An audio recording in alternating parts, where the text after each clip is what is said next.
Radiation is a big thing in today's world. It accounts for 6.2 millisieverts yearly per person.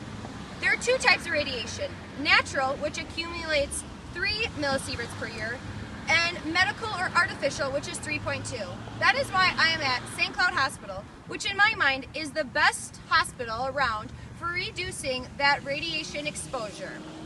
Let's step inside and figure out the ways that St. Cloud Hospital tries to eliminate that 3.2 millisieverts of radiation per year. Look, right here, I found a patient who's coming into the hospital.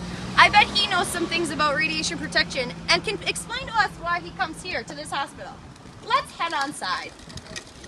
I love coming to St. Cloud Hospital. I come to the ETC here every time I have a cough. They take such good care of us. These walls are 1/16 millimeters of lead equivalent thick. They protect us from scattered radiation. Here at St. Cloud, they also use good communication, so I know exactly what I'm supposed to do. On your back with your hands on your side. Please. They also shield me every time with this 0.5 millimeters of lead equivalent shield. They also always use a good SID and collimation, so we get the best image possible. Ma'am, can you calm down to the size of the IR? I don't need all this unnecessary dose. And be sure to use a high kVp and a low mass, too. Now I'm getting my enema done. The door here is 1/32 millimeters thick. It protects everyone outside. I'm scared.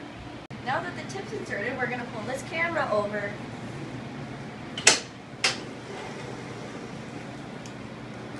The lead curtain here is 0.5 millimeters of lead equivalent thick. It protects the staff from scattered radiation. All doors need to be closed during the exam to prevent from scatter radiation to other patients and staff. Now I'm going to decrease my SID to decrease patient dose. The Bucky slap cover is 0.25 millimeters equivalent. It protects the radiologist during the exam. If you have to turn your back during a fluoroscopy exam, make sure you're wearing one with a back. If you do not have to turn your back, you can wear one without a back.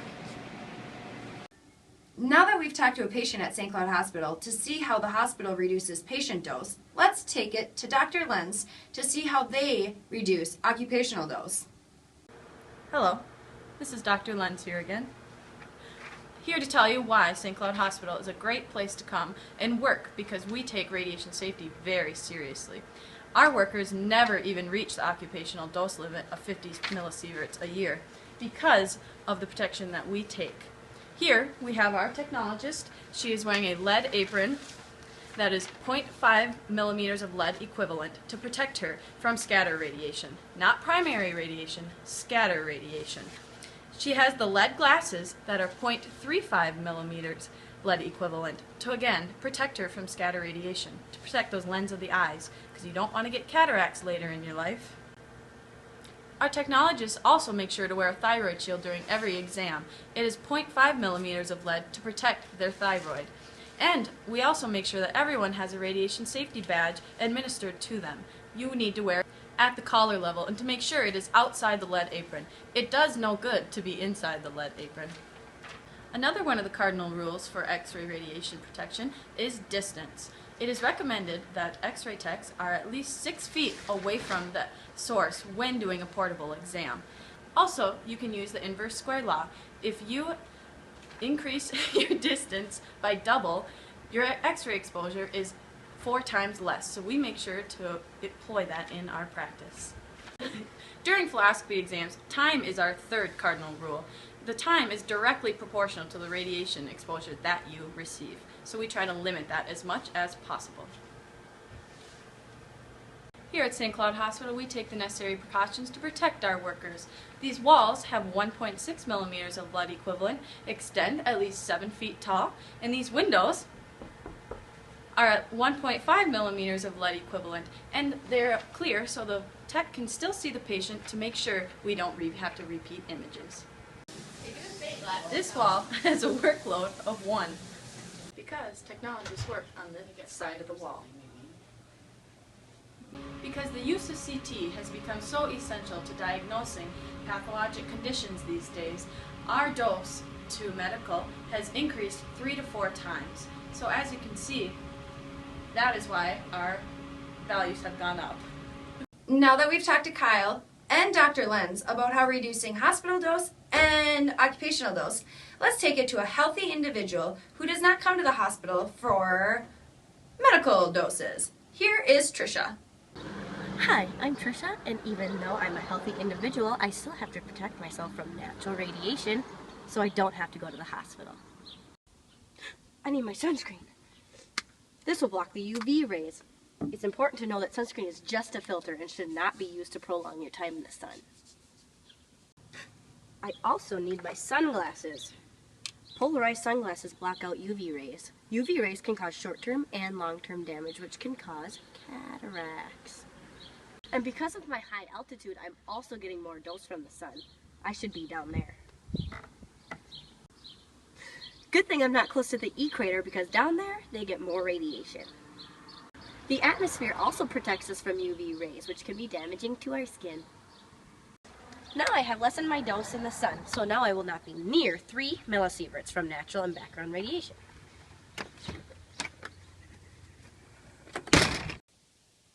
The average person in the world gets an average of 2 millisieverts a year from natural background radiation of radon. That is why I have a radon detector. This will alert me when I have become over 2 millisieverts. Let's sum things up. Radiation is a huge thing in the world today. Natural's 3 millisieverts per year, and man-made or medical is 3.2. That is why we took a stop at St. Cloud Hospital to hear from Kyle, the patient, of why he comes here and what they do for him specifically as a patient to reduce that dose. Then we talked to Dr. Lenz, who is an amazing radiologist and has improvised many standards at this hospital and has come up with many ways to reduce that dose. Then, of course, we hung out with Trisha outside in this warm, sunny weather to realize how she reduced her dose of 3 millisieverts per year. Unfortunately, Trisha can't reduce the natural radiation in the world. The 0.7 of internal radiation, well, that's internal. She can't reduce the 2 millisieverts of radon or the 0.3 of cosmic. What we can do, though, is be smart like Dr. Lenz and Kyle and come to St. Cloud Hospital, where they are the pros at reducing radiation. Ah, doesn't the sun feel good?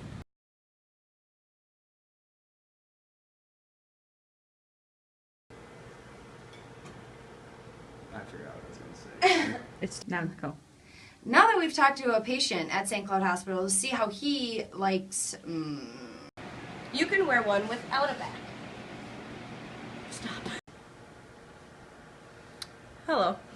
I know exactly what I'm supposed to do. They shield me also, so to protect me in case I want to have kids someday. You going?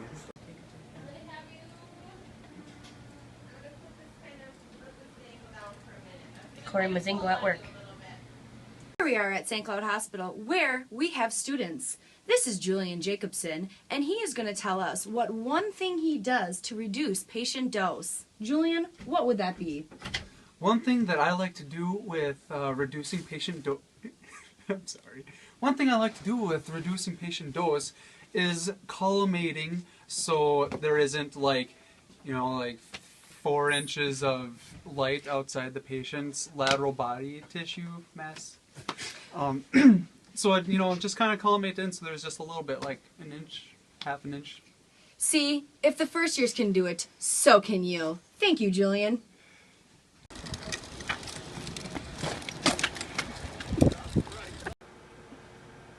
While performing fluoroscopy exams, we make sure to have the least amount of time that we are out there possible.